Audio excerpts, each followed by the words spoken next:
Some viewers may find the following video disturbing. Viewer discretion is advised.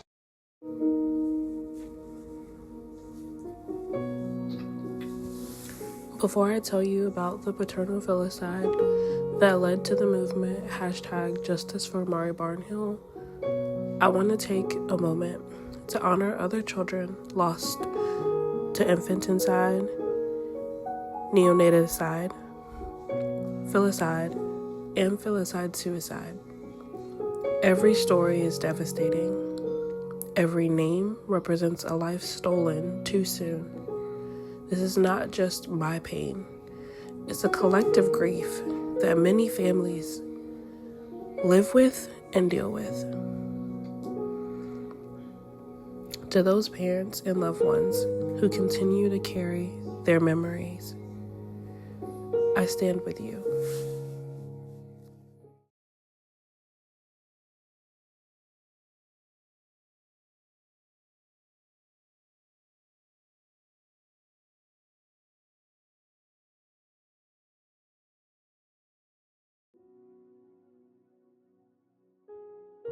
Filicide, infanticide, and neonaticide are some of the ugliest words you'll ever hear. They are acts society struggled to even name, let alone understand. Well, they define the unthinkable, the murder of a child at the hands of their parent and or a caregiver. These words have haunted headlines in high-profile cases such as Alec Murdaugh, handing down 2 consecutive life sentences, saying accountability has come to call. Chris Watts, where the perpetrators' names seem to echo louder than their victims. Cases such as these are where betrayal and devastation capture global attention. While some become national spectacles, most only reach local headlines. And yet, even the cases that barely leave a neighborhood still shatter the lives, hearts, and minds of those who lived them. How can we possibly comprehend, let alone accept, the murder of a child by their own parent? It's heinous. It's egregious. And yet, according to a March 2014 study published in Forensic Science International, it happens on average 500 times every year in the United States alone. Over 32 years of data, more than 15,000 arrests, revealed something chilling. The most common perpetrator of child homicide in developed nations is a parent. The United States has the highest rate of child murder among all developed countries. And that's the backdrop against which Amari R Barnhill's story unfolds. For me, November 11th started as an ordinary day. It was my middle sister's birthday. None of us could have imagined that her birthday would become permanently laced with bittersweet grief. That same day, indeed became the date of death for her nephew, my firstborn son, Amari R Barnhill. My sister carries that dual weight of celebrating her birthday and, her life while having to mourn his. She was there to witness Amari crown into this world.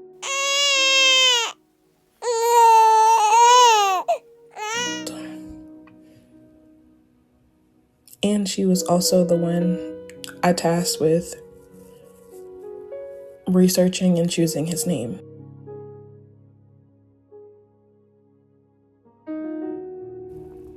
Amari has several meanings across languages and cultures. In Sanskrit, it means eternal. In Latin, to be loved.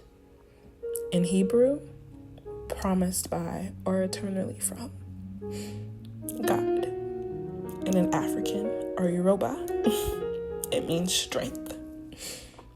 Well, let me tell you firsthand, he was all of those things.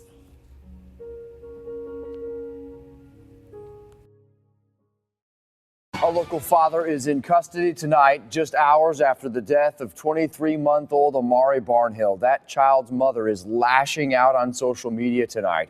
We have a lot to cover on Fox 30 Action News Jax at 10. I'm John Bachman. I'm Tanika Hughes. Just minutes before Action News Jax at 5, JSO announced the arrest of 21-year-old Darian Head. Police were called to his Westside home this morning when the child stopped breathing.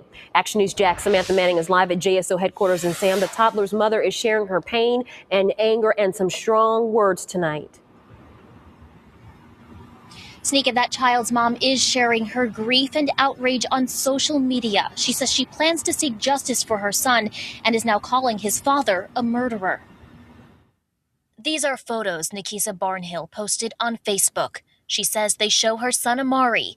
She also posted this video just within the last few months of a slideshow with some of his pictures. It all can get so out of control sometimes. But Nikisa's posts are now much more somber. JSO says 2-year-old Amari Barnhill died after he was found unresponsive at this home on King Street. Police say Amari had severe bruises and cuts on his legs, face, and head. JSO says some of the bruises were believed to have been made at different times. Neighbors were shocked by the toddler's death. It's very concerning to know that, this happened so close to home. I mean, right around the corner. Police arrested Amari's dad, 21-year-old Darian Head, for aggravated child abuse and child neglect. Amari's mom wrote this message on Facebook saying, quote, "You ask to be a father and say I withhold him from you, and you murder your son. You're a murderer, nothing else. I will seek justice for all involved." Neighbors say they were disturbed to hear Amari's dad was arrested in the case. To know that we have somebody like that in the community, that's awful. The Department of Children and Families says they've had no previous reports of abuse or neglect for Amari. They are now investigating his death. Reporting live downtown, Samantha Manning, Fox 30, Action News Jax. And we did some background checks, and according to records we found with JSO, the child's father was arrested for domestic battery and interfering with child custody back in 2013. He is scheduled for a first appearance on those charges, on the new charges, tomorrow. This man, police now say his little boy's death was murder. Just about 30 minutes ago, Jacksonville police announced the new charge against that father, 21-year-old Darian Head. They say the medical examiner ruled his son's death a homicide from blunt force trauma. Amari Barnhill, who was almost 3 years old, was found not breathing in an apartment on King Street yesterday morning. Police say the child was covered in lacerations and bruises, including some that appeared older than others. This morning, Darian Head went before a judge on the charges he initially faced: aggravated child abuse and child neglect. Bond on those charges was set at $615,000. News 4 Jax investigator Kent Justice has been learning more about Head's background. Now, News 4 Jax investigates, digging deeper into the history of the father, charged with child abuse and now murder. Kent joins us now with what we've learned about Darian Head. Kent. Yeah, reports we've obtained from investigators detail a past arrest for domestic battery and interfering with child custody for 21-year-old Darian Head. Police say in July 2013, Head went to his then-girlfriend's house and tried to drag her out by her neck. She resisted and he bit her. Police say he then left the house with their child against her wishes. The 4-month-old baby was found at Head's house. He was arrested there. He later pleaded no contest and was placed on 12 months probation. The apartment where Amari Barnhill was found yesterday, according to police, is where that ex-girlfriend lives now, and she's identified in the latest police report as Head's current girlfriend. She told police that she saw Head hitting the little boy with her shoe Tuesday, but she didn't see any injuries. The woman said Darian Head woke her up yesterday and told her to call 911, and that's when she noticed the little boy had a laceration on his head. We've also learned that Darian Head had been ordered to pay child support to another woman, the mother of Amari Barnhill. In May 2014, a court ruled that he was the boy's father and ordered him to pay the mother $300 a month until he paid off an $8,200 debt that he owed. Amari's autopsy came back in less than 48 hours. The ruling was homicide. His father's charges escalated from aggravated child abuse and neglect to also include second-degree murder. For me, from the start, news coverage was filled with inaccuracies and confusion. The updates from the first news clip to the second were because in the days following his death, I reached out to correct the errors as I scrambled to gather medical records, documents, anything tangible to help me understand how Amari could be gone. Some originally thought from the news reports that I was at the apartment. I wasn't. Also, due to his original statement given to police of that Amari was unharmed when we exchanged him, photos the police tracked down of us in stores and that I gave them from the day I gave him Amari, I was never a viable suspect. During this time, I learned that many of those errors originated from misinformation shared to first responders and police by his father and his father's then girlfriend. They reported my baby's middle name as Reynard. It's Rayshawn. They said, between the news and the misinformation they gave, he was 22 and 23 months.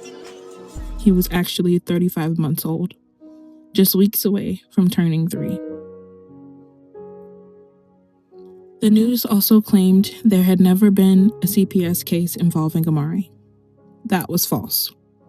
As a teen mom, I was evaluated, found competent, and given resources. I completed parenting classes, received daycare vouchers, and enrolled Amari in All About Kids, a daycare where the staff became like family.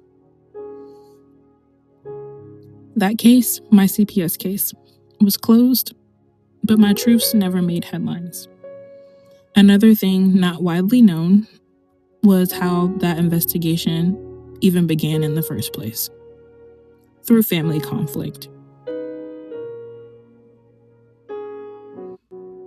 My father and his third wife asked me for a temporary custody of Amari, saying this was how they'd help me focus on college or the military while they raised him, demanding that due to his wife at the time still being active military, they needed me to sign over my maternal rights so that he could be placed on her insurance and other things that I tuned out. As deep down, I believed then, and still to this day, believe their desire for this was to be more than temporary. As if I feel their true desire was to be of a help to me. It could have came and been given in many other ways that didn't require me to relinquish custody of my son. However, the pair tried to persuade, negotiate, and even at times I felt kind of bully me into signing over my rights. But in short, I refused. It was soon after one of the final attempts, which was a conversation over breakfast at a Waffle House during a trip they took Amari and I to Georgia, that the investigation was opened.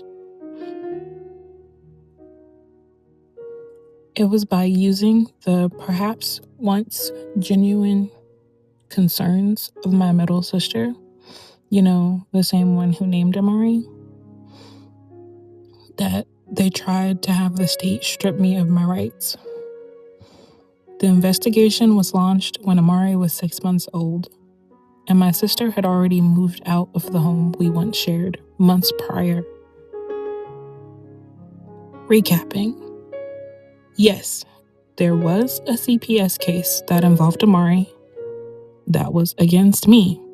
However, by the time it was active, the true concerns at the core of the investigation, which were simply my milk supply that was left for Amari during my work and school hours or any time where I was away from him, daily bathing, and co-sleeping had already been resolved.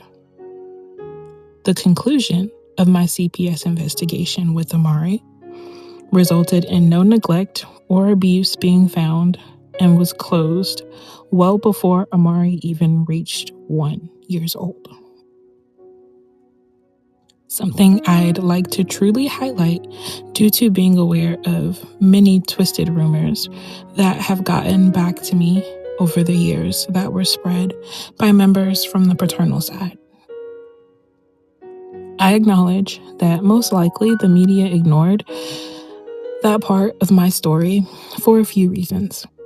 To not confuse the audience, that my case was closed at such an early age of Amari's and with no findings, and that due to the situation that was at hand of him originally being accused and now convicted of this heinous crime of murdering Amari, they were too focused on digging up his father's criminal history, his prior arrests for drugs and other charges, and details revealed were some that I knew about while others I didn't. The betrayals I experienced only deepened at every turn, especially when I realized my son had been living, sleeping, and dying somewhere that I didn't even know about. These were the final 3 pictures I ever received of Amari. In 2 of them, you can see his bright smile, his clear, innocent eyes, but all of which showed no bruises, no signs to prepare me of what was coming. Outside of the image with his sisters, I don't even know when the photos were taken. But overall, his father had him for 8 days, and he never let me talk to him, not even once. It was always some excuse. He chose if and when of those 3 pictures he would even send me. Amari was in his father's care since Tuesday, November 3rd, 2015. However, he only brought him around to his then girlfriend's apartment and made it seem like he had just gotten him around that Saturday, November 7th, 2015. Well, the location Amari died, his dad's then girlfriend's apartment within Hollybrook Apartments,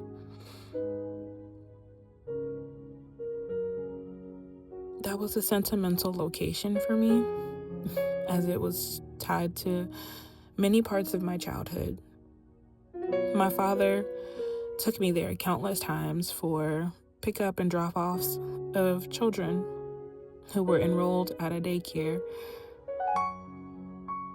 that my father and grandmother owned and operated, Latoya's and Nikisa's Learning Center, as well as all 3 of the daycare locations and my grandmother's home were all in proximity and practically up the street.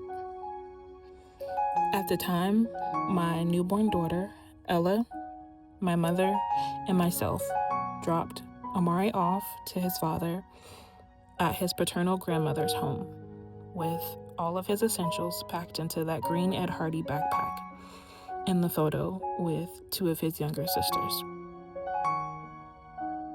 And I dropped him off on November 3rd. So all the way up until the morning Amari died, November 11th, 2015. He was in his care, and he was supposed to originally have stayed with his dad until November 18th. We agreed he was supposed to have came back a few days after to again attend one of his sister's birthday.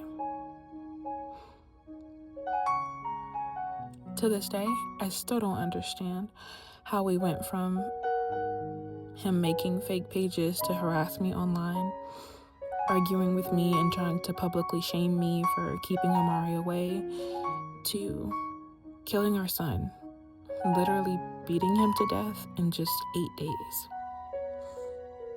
It was in a cruel twist of fate that I made the date Amari was meant to come home instead become the day that I laid him to rest. I'll never forget the night, November 10th, into the wee hour early morning of the 11th. We were on the phone. It was in many Facebook messages, text, and even the very conversation where I had moments of begging him to talk to Amari. However, once he got my number, he called, only to say that Amari was asleep. From our text messages, you can clearly see the nature of time he was on during this conversation, as well as this is when we discussed a bunch of other random and meaningless things, like our history, how I'd even look into removing him off of child support, or speaking about that we would do a more consistent schedule of visitation for him getting Amari.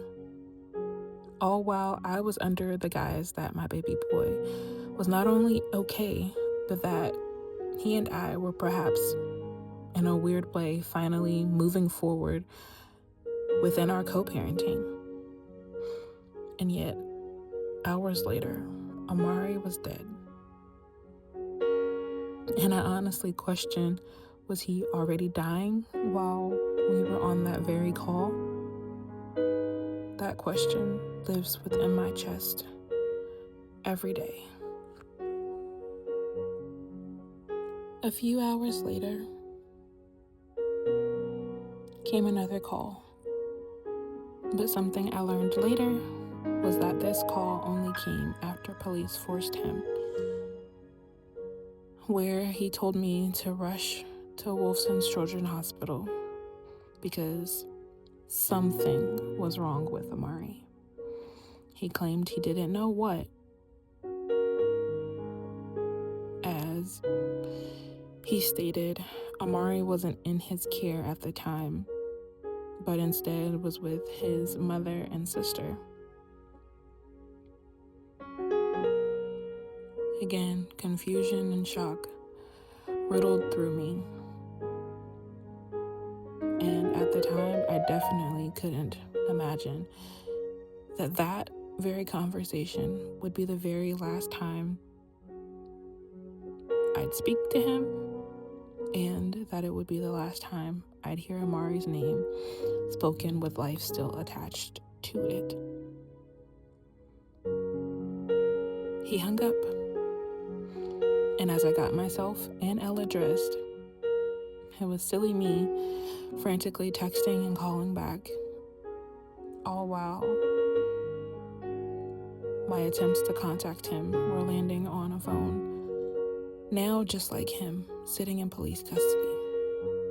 So I'd get no answer or any heads up to brace me for what life was about to look like. Yes, I need an ambulance to 104 King Street, apartment 5. What's the problem? Say it again. What's wrong? My godson just passed out in the tub, and he's not moving anymore. Okay, how old is he? He's 2. All right, stay on the line. Let me transfer you over to rescue. Please.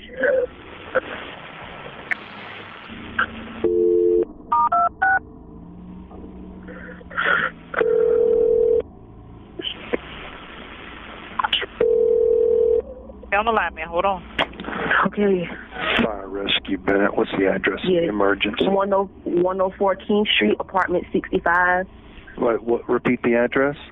104 King Street, apartment 65. Okay, and what is the phone number you're calling from? 904-654-1854. Please hurry up, please. Okay, I'm getting you some help. Tell me exactly what happened. I put my godson in the tub, and I come back, and he just passed out. I don't know what happened. I don't know why, and he just like limp now. I don't know what happened. How you left him? All right, is he breathing? How you do that? He's like trying. I don't know. I don't even know. He just like body just loose. Is the water in the tub, lady? All right, are you with him right now? Yes. There's no route. So far. Don't even sound right. All right, ma'am. Don't even sound I'm right. going to tell you what to do next. Just stay on the line while I get some more information, but the paramedics are already coming to you, okay? Okay. Now, how old is he? He's 2 and something. She's like, I don't know. She lying. Now, is he awake? If you know. Okay. Now, is he breathing? I need you to know for sure.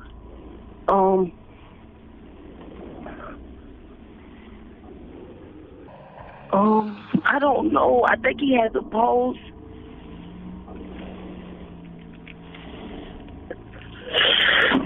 Oh my God, sir. I don't know. All right.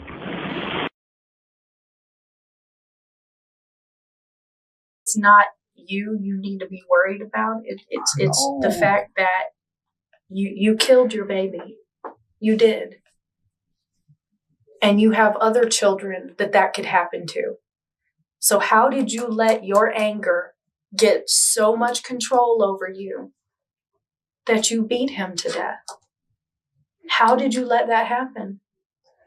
And then you leave him in the bathtub and he falls over in the bathtub and goes up under the water. How long was he under the water? That's what I'm telling y'all. He wasn't under because I was watching. I wasn't really just looking at him. I looked at TV. But before I looked at TV, he was up enough to the point where he not in the water. It only takes a second to drown. That's exactly what I'm saying. And he making it seem like I left him, and I didn't. I didn't mean for him to die. When I looked at the TV and I looked back and I didn't see him, that's what made me run in there.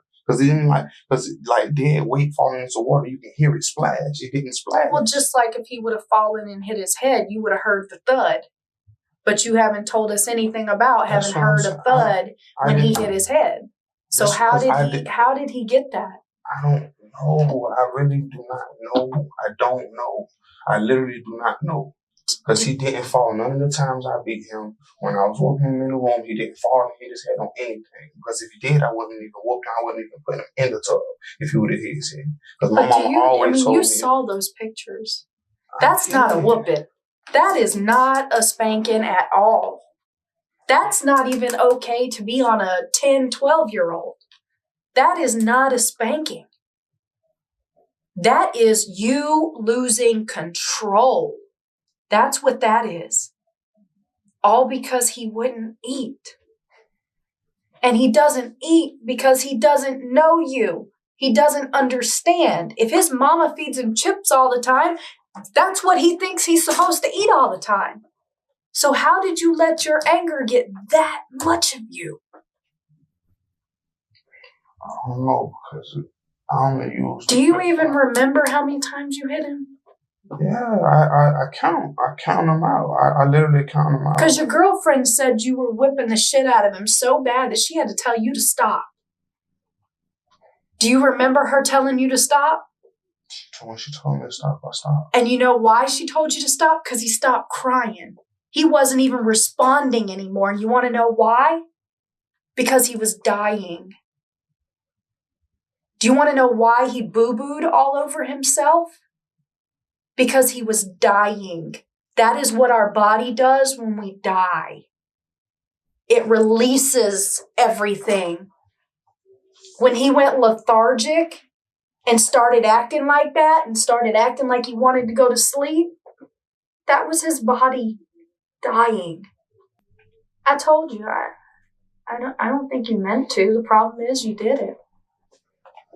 Whether you meant to or not, you did it. You know, and it's nobody else's fault but yours. Did you hit him in the head? Did you stick him under the water? No. Why did y'all ask me that? Like, Because we have to. Listen, look at me, okay? Look at me. Your baby's dead, and we have to figure out why. You're responsible for it. We have to figure out why. So yes, I have to ask you those questions. You know, you took your child as he was dying and you put him in a bathtub. Why? It was just a boo-boo. At any time that my daughter's boo-boo, my oldest daughter boo-boo, I put her in the tub.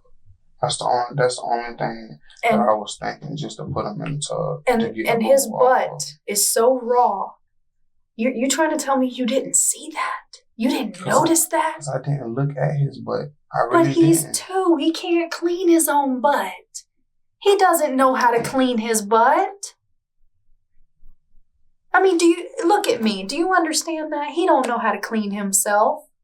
Even in a bathtub, he don't know. He knows how to sit in the water and play. He's 2. Because my daughter be doing it. So I But your daughter was raised different than you, and that's why I asked you earlier. He didn't. Your daughter was taught different things. You can't compare him to her because she might be a little more advanced than him. If he's used to his mama washing his butt, that's what he expects you to do. And most 2-year-olds don't know how to wash their own butt. Most 2-year-olds don't know how to wipe their own butt. But you can't tell me that you didn't notice all that bruising. Is that why your girlfriend was afraid? I know, because she only woke up to the point where she saw me beating her and she just told me to stop. Yeah, because you were a little out of control. That's why.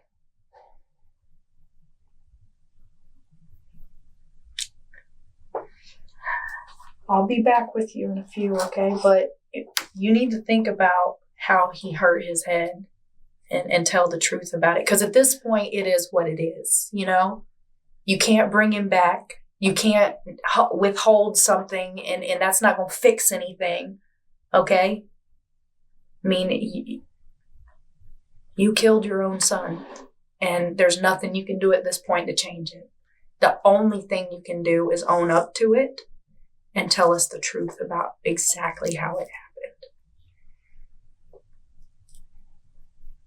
So, did you hit his head? Do you remember? Do you remember hitting his head? I remember every which way I whooped him. There's no way in me that I'm gonna really, like draw back and punch a child or hit a child. You could have hit him with a flip-flop in the head. I'm not saying you punched him. I'm not saying you. That's what I'm saying. I'm not that type of person to even do that either. Mm-hmm. I'm not finna draw back and hit no child in the head. But when they're moving and squirming and trying to get, trust me. I was holding him to the point where I'm only gonna hit his butt, but he was turning kind of over, so I kind of hit his legs. I remember me hitting his legs. Okay, do you remember hitting him in the side of the head? No, I didn't hit him in the side of the head. You want to see his ear? You remember hitting him in the side of the head? Oh man. You remember hitting him in the chest? There's his ear, where he was hitting the side of the head. Okay? Here's the front of him, where he was hit, where the bruising started coming between his legs. Okay? Here's his neck, where he was hit in the chest. Okay? I mean, if you don't remember how much control you lost, then that's a different story than saying that you didn't lose control. So I'm going to let you think about it for a minute, okay? And I'll be back with you. But for his sake, you need to be honest, because his mama is going to want some answers. She's going to want to know how this happened and why it happened. He come to the house, and that's... How long have y'all been dating? We've been dating for a couple of years now. Since our baby was born, like a year before that. So it's like been since like 2012. 2012. And do y'all live together or do you live separate? We live separately, but he just comes to the house. And then when he got his son, he just wanted to come to the house just to let them play with his sisters. You know what I'm saying? Since he was seen neither one of them in so long. And how often does he have his son? The mother, she just contacted him and told him that she wanted him to be in his life, I guess, because he started to get disobedient. So she just told him that she just wanted him in his life or whatever. So he don't really, this is like his first time getting him since March, since my baby's birthday party. Okay, so in March, how long did he have him then? She only let him keep him for a day. And it was the day of the birthday party? And he went home the next day. Okay. And then... He came the day before the birthday party, went home the day of the birthday party. Okay. And what day was that? What day did you have the birthday party on? March. I want to say it was on Dariana's birthday, but I'm not sure. I know if it wasn't that March 5th, it had to be that weekend, whatever day that weekend. Okay. March 5th. Okay. It was like a Saturday, I think. Okay. And what's his son's name? Amari. Mm-hmm. And how was that stay? How did everything go? Everything was good. It was just until he wanted to eat. Whenever, because we was asking him like, why he didn't want to eat or whatever, and she was just like, basically like, I guess he eats, look like, like chicken nuggets or like French fries or McDonald's stuff like that. You don't want to eat like real food that you cook. You know what I'm saying? So he was just trying to like make him eat, and that's basically what it was. Like that's basically the only problem that it was, just him not eating. That's it. Everything else was fine. He was playing with his sisters. Okay. So this time, when did Amari come over? He came over, I want to say Saturday. This past Saturday? I want to say it was Saturday. Okay. And he's been there ever since? Okay. And how has this stay been? It's been good. It's just the same. Just like, that's what I'm saying. He just didn't want to eat. That's the only problem that we had with him. Other than that, he'll talk. He'll play with his sisters. You know what I'm saying? But when it's time to eat, no, like he'll tell you no. He's just like, no, I'm not gonna eat. Like if it's food, like rice and all this stuff, like he's just like, no, I'm not gonna eat. But that's the only thing. That was the only thing. That's it. Everything else, he was fine. And where does he stay at when he stays? Like, does he have his own room, or does he share a room? My daughters, they be during the day, they be in my daughter room. Okay. And they'll come in the room with us. They be in the room with us at the room watching TV, or they'll sleep in there with us. Or they'll sleep in my little daughter's bed. But my baby, she normally sleep with me. The youngest normally sleeps with me. But my daughter and Amari, they'll sleep, with us, or they'll sleep in my daughter's bed. Okay. Does he have any stuff at your house? Does he have his own bed, or does he sleep in the bed with your daughter? Or who, Amari? Yeah. Oh, he sleep in the bed with my daughter. Okay. He don't got, the only thing that he got at my house is the stuff that his mama brought. Okay. Yeah. Okay. What we need to do is, our evidence technician, we need to take photographs of, where all he's been staying and stuff like that. Do you mind if we do that? Okay. What I need you to do is there's a form that you got to sign just saying that it's okay for us to take those photographs and do that. How has everything been going since he's been there? Like when he comes to his sisters and stuff, he'll play. Like, well, he really won't even play. Like he just like real quiet. So I don't know if it was because he just like hadn't been around us in a while or what it was, but he would play though sometimes, and sometimes he'll just be shut out. But I would just like, I guess it's just like because he would be around us for a minute or whatever. But that's just it. Like it wasn't like. He's been a child, basically. That's it. Yeah. Like a typical 2-year-old. Yeah. So, since he's been there, who's been caring for him? You or his dad? His dad. Okay. Well, so, do you bathe him? Do you give him, change his diaper, feed him? Do you do any of that? No, I fix his food. I won't change him. I tell him use the bathroom or whatever, and he'll put him in the tub and stuff like that. Okay, so you have not changed his diaper or given him a bath or anything like that since he's been there? Okay, does he normally bathe with your daughters, or does he bathe alone? Yeah, they bathe. My daughter bathe by herself, he bathe by himself, and I bathe my little girl. Okay. Okay, and why is that? Why don't you do any of that stuff for him? I don't. Why I don't do it for him? I don't know, because his mama just always been. That's why she didn't even want him around because it was me. You know what I'm saying? You know how people is petty like that. So it was always, he can't even see him until they sit down and have a meeting about me. You know what I'm saying? And I'm not trying to put myself in that. I'm like, that's your son. You know what I'm saying? I have the utmost respect for your son. You know what I'm saying? If he come to me or needs something or wants something, I'm going to give it to him or talk to him. If she don't want me around her son like that, then, you know, I can't force nothing. I don't want to do that. That's why I just told him. I let him know that. Like, you just, you know what I'm saying? Anything that needs to be done, like physically or anything to eat, whatever, you do it. Okay. And that's that. So you and the mama don't get along. Do you know what her name is? Nikisa or something like that. Monet. They call her Monet. Okay. And have you all ever met in person? Okay. But you don't care for one another, or she doesn't like you? How does that go? She just don't like me. You know what I'm saying? She don't like me because I guess of Darren. But like I told her, they ain't got nothing to do with nothing. You know what I'm saying? Like y'all got a son. Just it's about Amari, point blank, period. You know what I'm saying? And I'm just like, if you don't want to talk to me, you don't got to talk to me. When he do get his son, he go. You know what I'm saying? I don't none of that. So it's just like, if you don't want to talk to me, I don't want to talk to you. I guess she don't like me, but I don't. Okay, so since you don't change his diaper or bathe him, have you seen him since he's been there with his clothes off, shirt off, pants off, anything like that? Yeah, he'll walk around with, you know, a shirt.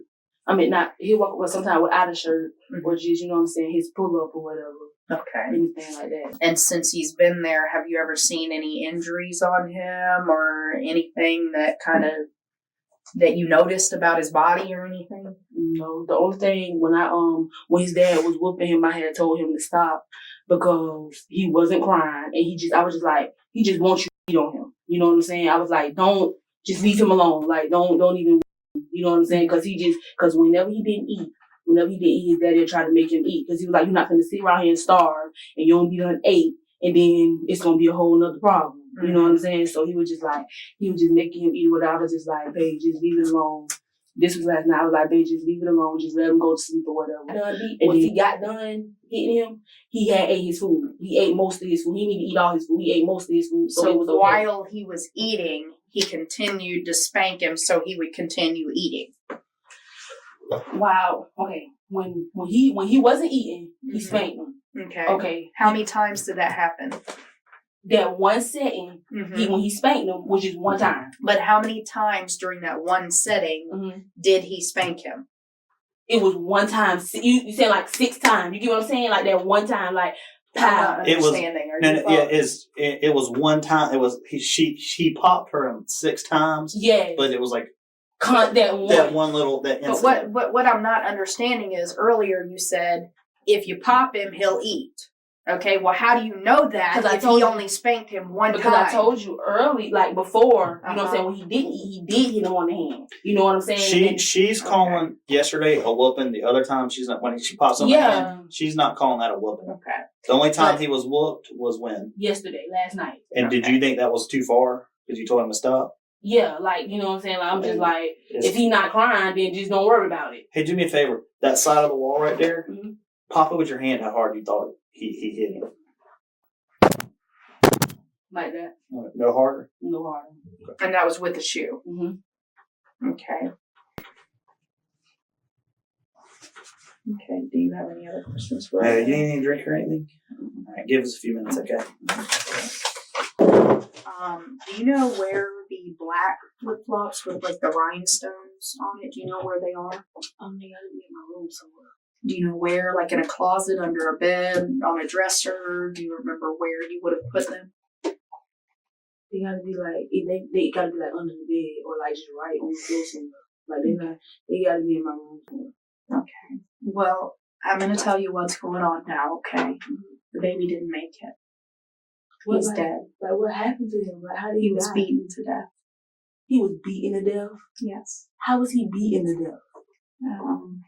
He was beaten so bad that there was no skin on his butt. He's covered in bruises. He was hit in the head. He was beaten to death. Are you serious right now? Yeah. Yeah, I'm very serious. I wouldn't joke about something like that.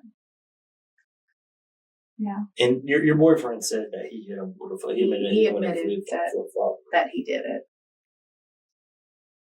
So we just need to go over some stuff and some touch on stuff. Listen, I don't think you did anything wrong at all, but we just need you to be completely honest with us. We gotta clarify some stuff. And two, I mean, you have children with him, Right, that's what so I'm it saying. could have been one of your babies. That's what I'm saying. That's why if I would have knew he would have beat this baby, I would have said, "Come on now, I got 2 kids with him." I honestly think he lost it. I think he got upset last night, but you told him to stop, and I think he just. I mean, he seems like an okay guy. Yeah. That's what I'm saying. Yeah. That's how I don't know what I don't think he meant to kill him, but nonetheless, it happened. Oh my God! But your children are raised by him, so your kids have been around him from the beginning. So it's a little different with him knowing how to deal with your children, versus a child that doesn't know him, that doesn't, this kid is thrown into a new house that he's never been at before. He doesn't know anybody. He's never really been around y'all. That's a little bit of a shock for a 2-year-old, and then he's not used to eating your food. He's not used to, listening to you guys. And I mean, he lost control of his anger. But it's very important. I mean, he's already admitted to what he did. He knows that he caused this. He understands that. But what's important of you is, what exactly did you see? What exactly did you see happening? Beating him with the shoe, popping him with the shoe. That's all I seen. I did not see him do anything else to that baby. Did you stay away? No, because it wasn't that serious. It was not. It was not that serious. It was just to the point where I was like, babe, just leave him alone. You know what I'm saying? Mm-hmm. I went to sleep. We all went to sleep last night. We all went to sleep. Me and my baby went to sleep first. We all went to sleep, and my baby woke me up. Danielle, Dariana, and Amari was standing at the bed, and they had woke me up, and then he had boo-booed. He boo-booed, so Darren put him in the tub. Mm-hmm. And that's all I know. That's how serious it was. Is that a normal spanking to you? No. How did he do that without you noticing? When I take all I seen him do was hit him with the shoe on his butt. I don't know on his bare butt. He had the pamper on when I seen him hit him. That's what I'm telling you. I have 2 girls with him. You understand what I'm telling you? I have 2 little girls with him. He said he pulled down the pull up. That's what I never seen him even pull. That's what I'm saying. He had to do this really like how you said. When you went to bed last night, when did you tell him to stop? Was it this morning or last night? This was last night. Okay, and then this morning, how did you wake up this morning? Him, Amari, and my baby was at my bed because they had woke up, I guess. She was at my bed. My baby was like, I want to get on the bed. And then he had done boo-boo, so Darren said that he was going to put him in the tub. When they was in the bathroom and he put him in the tub or whatnot, that's the end of that. Me and my baby was in the bed laying down. Did you fall back asleep? Yes. And he woke me back up telling me, call the ambulance. Amari's cause of death was blunt force trauma. 3 words that don't begin to capture the horror, betrayal, or pain of Amari's story. On January 4th, 2017, moments after his father accepted a plea deal, Assistant State Attorneys Garrett Hill and Alan Mizrahi released to me the full case file. The 911 call, crime scene and autopsy images. I walked in with a binder full of questions, and although I walked out having seen, heard, and been released a ton of evidence, I had enough questions and theories to fill perhaps 2 or 3 binders. What I saw will never leave me. Photos of my sweet Amari. His lifeless body, the tub, the plastic flip-flops that were used to beat him so severely that it tore skin from his tiny, innocent body. Dirty diapers, his small shorts left in the sink. To me, these weren't just objects and items. They were pieces of the nightmare that my baby never woke up from.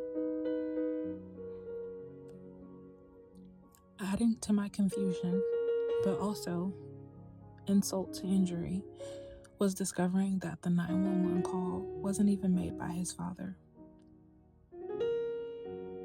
You know, what typically is known as the call to save Amari's life. And yet, to save his son's life, that call didn't come from him, but instead he chose to wake up his then girlfriend and then urge her to contact help. That didn't sit right with me. And it does need to be said that even to this day, I still don't know whose voice is in the background. Maybe it's the dispatcher being careless, or maybe someone else. All I know is that even though help came, it was too late.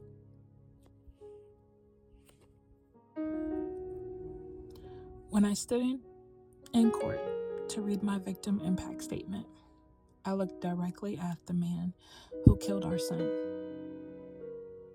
his father, and he couldn't or wouldn't look back. It was exactly 420 days after Amari's death, January 4th, 2017, that his father accepted a plea deal. 25 years in prison, followed by 10 years probation with special conditions for the charge of second-degree murder of Amari R Barnhill.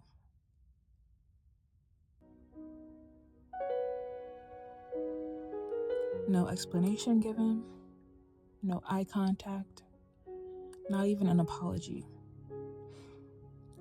A day filled with just his signature on a plea. And that concluded the 420-day fight within the justice system for justice for Amari Barnhill. And just like that, in the eyes of the court, the state of Florida versus Deering Head II, case number 2015-CF-126, was closed. After all the sleepless nights, the crying, the court dates, court being pushed back, court sometimes being multiple times a month, and in the blink of an eye, it all came to an end. And I had no real answers besides that the fact of Amari was dead, and that according to his autopsy and death certificate, he was beaten to death.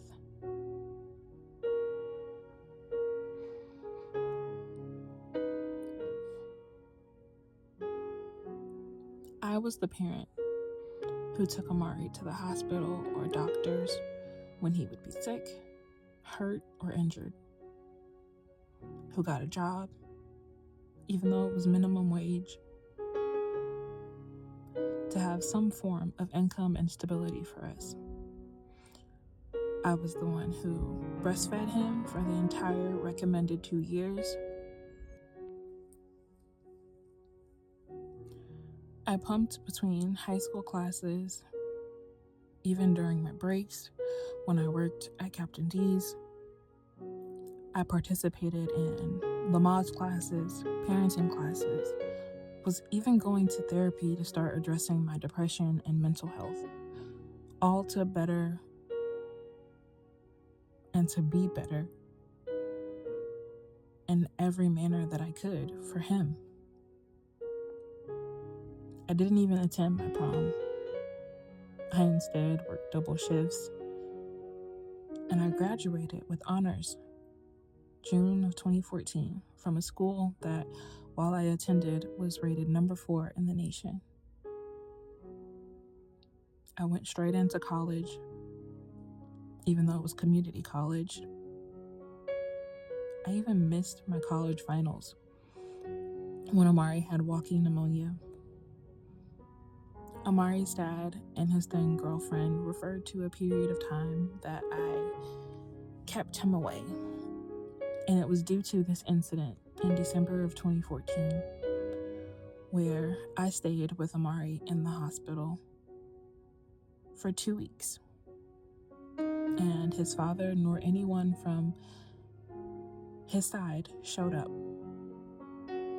So my frustration in keeping him away for a period of time was due to that only hours after his father walking him back to my mom's house to drop him off to me after him having a visit with them, I noticed Amari wasn't behaving as his normal self.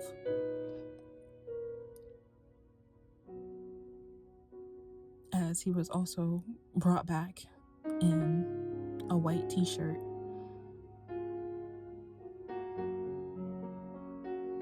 during the December months, even though we live in Florida.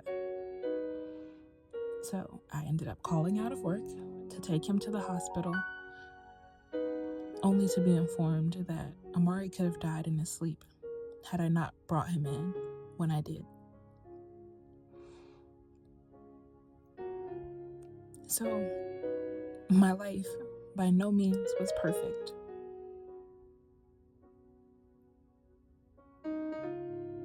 But with me, Amari lived. He was loved and taken care of. And it's painful to say that after all of that, all my sacrifices, and before he could even turn 3, his father beats him to death. I was crushed. My pain of Amari's loss only deepened at every turn.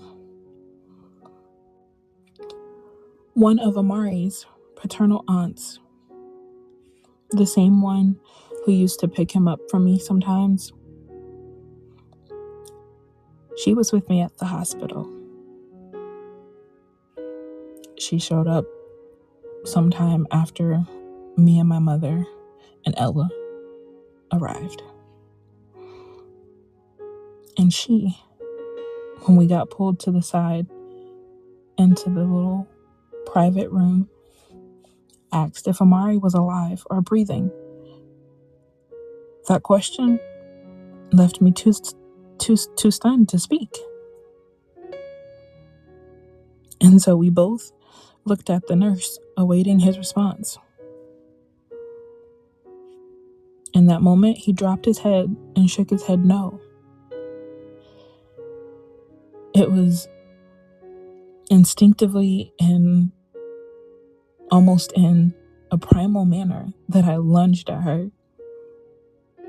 She had to know something to have even asked that question, right? Plus, her brother said Amari was in her and their mother's care, not his. My mind was reeling, especially for her to have sat and cried with me moments before.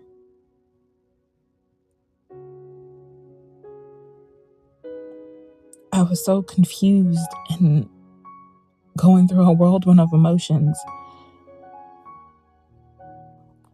filled with a surge of adrenaline. But after it wore off and the fight was broken up, I fainted. Later, that same aunt spoke to me and said their family would never forgive me for what appeared on the news. Remember when the media aired my heartache and rage in the midst of those whirlwind of emotions I faced after Detective Jessica Schaus broke the news that Amari's death would be ruled a homicide, and the news showed me, as they called it, lashing out when I called his father a murderer and vowed to seek justice. In a way, I get it. News is sensationalized, but even now it stings that during the worst pain of my life, they went to my social media and out of everything, they didn't choose to show the post I made asking for prayers and support after learning that my son was gone. They took that one, as well as taking pictures and videos of my son and even Ella for my page. So from that moment, I knew it was all of them. Amari's father, his then girlfriend, his mother, his siblings, Amari's paternal family against me. Not one of them stood with me, even though all I wanted was answers and justice for Amari. His defense attorney was hired by his family, Anne Fennell. You may remember her name as she was part of Casey Anthony's old legal team.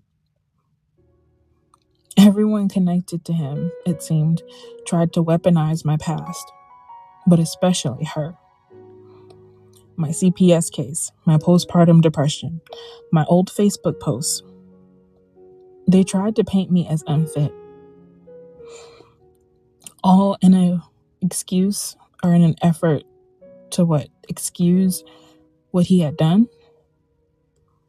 to determine if we were going to trial.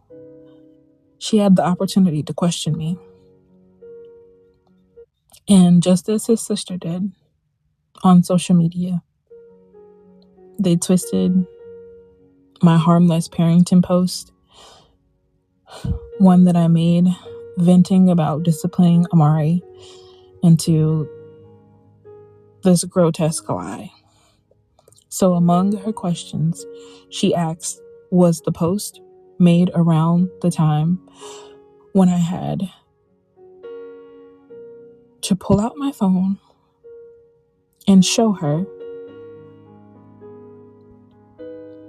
learning that they literally claimed his father spanked him once after this post, and that now Amari's dead. As well as they claimed my CPS case was more recent and that they were offered custody of Amari because I was abusing him.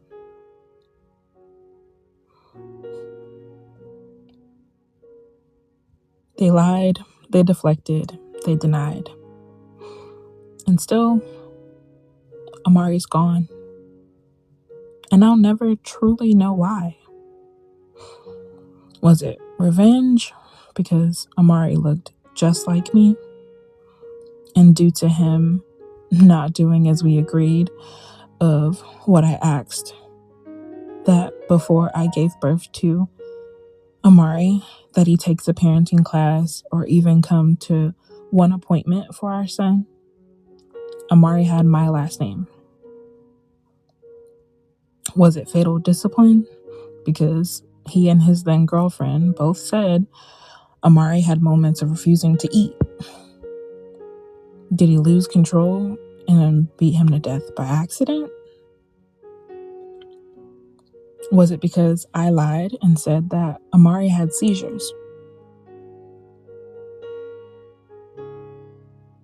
Even though it was in hopes for him to be more gentle and patient with him, did he instead want to end his life because he assumed his quality of life was something filled with suffering? Our Lord only knows. It may have been something else entirely, or some weird combination. Whatever it was, my son is gone, and I will never know the full truth of what happened to him during those 8 days. But this is my story that I carry as the mother of Amari R Barnhill. The justice system gave me a verdict, but not acceptance, peace, or closure.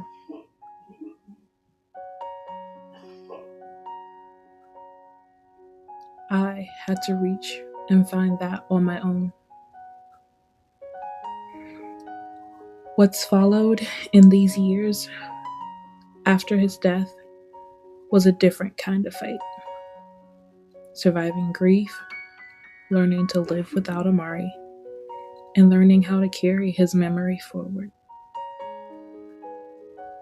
Now, today, on the 10th anniversary of his homicide, November 11th, 2025,